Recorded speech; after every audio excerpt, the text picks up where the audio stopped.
Hello everyone and welcome back to yet another Jurassic World Evolution 2 video. With Jurassic World Evolution 2 almost being a year old, I thought it would be quite interesting to sort of take a look at what we could potentially be seeing in year 2 for Jurassic World Evolution 2. We're only really meant to get one more DLC this year, so it will definitely be interesting to see what we do get in year 2, which is what we're going to be looking at in today's video. Now, somehow some people aren't aware that my channel is purely speculation for at least the most part, and so I just want to clarify that this is no way me telling you what we're going to get next year if that wasn't obvious already. This is purely speculation and just what my thoughts are on really what we could be seeing. Which means you're more than entitled to let me know down in the comments what you think we could see next year for Jurassic World Evolution 2. But with that being said, if we can try and smash 30 likes on today's video, that would be awesome. It is my first video back after a week's break, so you know, if we can keep up these consistent numbers, that would be awesome. And if you haven't already, please do consider subscribing. I'm really trying to push for 2k at the end of the year. I mean,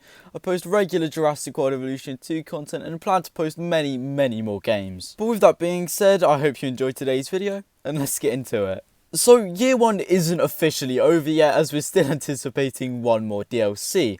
However, as of right now, we've got 3/4 DLCs, these being the Dominion Biosin expansion, Early Cretaceous Pack, Camp Cretaceous Pack, and debatably the Deluxe Edition DLC. If you want closer looks at any of those DLCs, I've got videos covering all of them scattered throughout my channel, so if that is something that does interest you, then check that out. But anyway, as I say, we are anticipating one more DLC by the end of the year.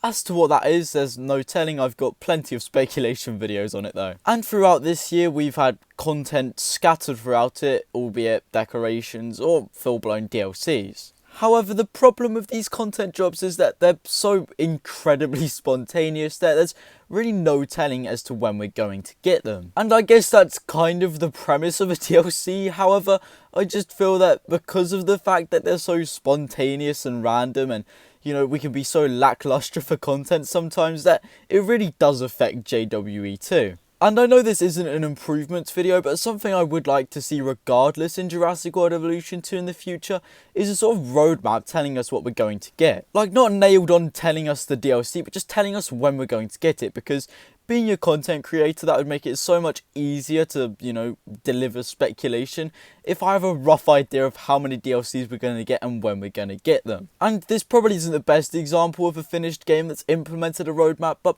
Marvel's Avengers, it revealed stuff like Spider-Man, and that got the community for that game so excited. And if we did get something like that for JW2, I feel that it would just bring the hype levels up so much more and actually keep people anticipating this game. And that's just something I'd like to see next year, but in terms of what we'll actually get, well, I'll get into that now. So Jurassic World Evolution 2 doesn't have frequent content drops, however it does have the benefit of being a much more, dare I say, fulfilling game than Jurassic World Evolution. It doesn't have as much content as we as the fans maybe hoped, however it still has the benefit regardless of having this content, and a lot of this content comes in the form of the lagoons, pterosaurs and stuff like that, and the benefit of having that is that it opened doors for more creatures to be added in future DLCs. And if next year's going to be anything like this year, it would mean that we get a few almost side DLCs, these smaller DLCs that, you know, are just there to keep the game alive, and then we get 2 or so big DLCs that have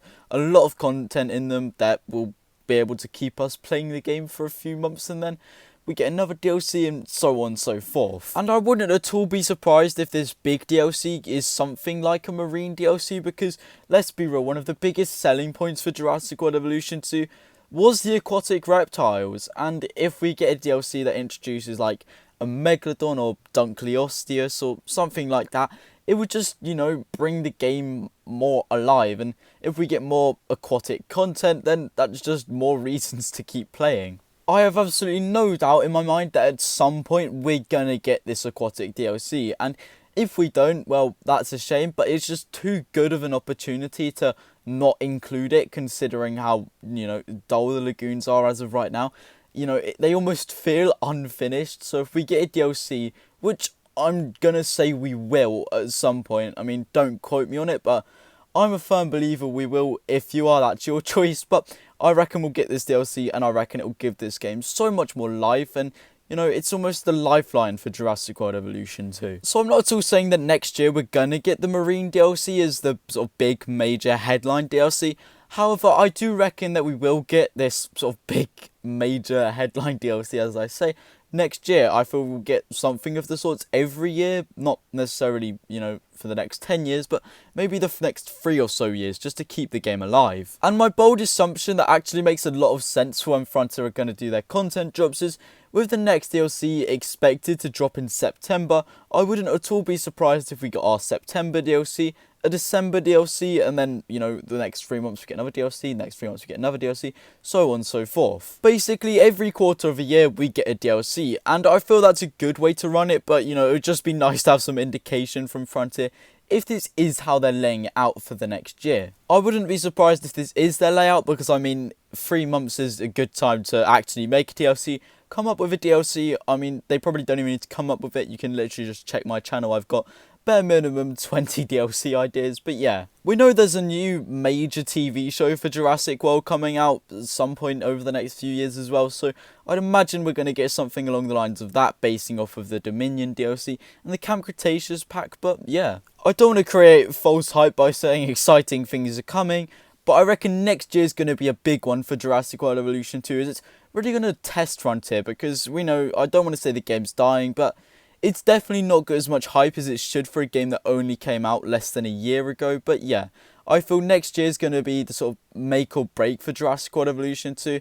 And, you know, having my channel based around this game, I'm going to have full hope in it. And I reckon that it will be a successful year for Frontier next year regarding Jurassic World Evolution 2. But let me know down in the comments, what do you think we'll see in Jurassic World Evolution 2 in 2023? And if you have enjoyed today's video, remember, subscribing takes a few seconds. You don't ever have to watch me again, but it just means an awful lot to me as it pushes me out on the algorithm, so on and so forth. You've probably heard it a million times. 30 likes is the goal. If we can hit it, that's awesome. And yeah, that does just about wrap up today's video. If you have enjoyed, you know what to do.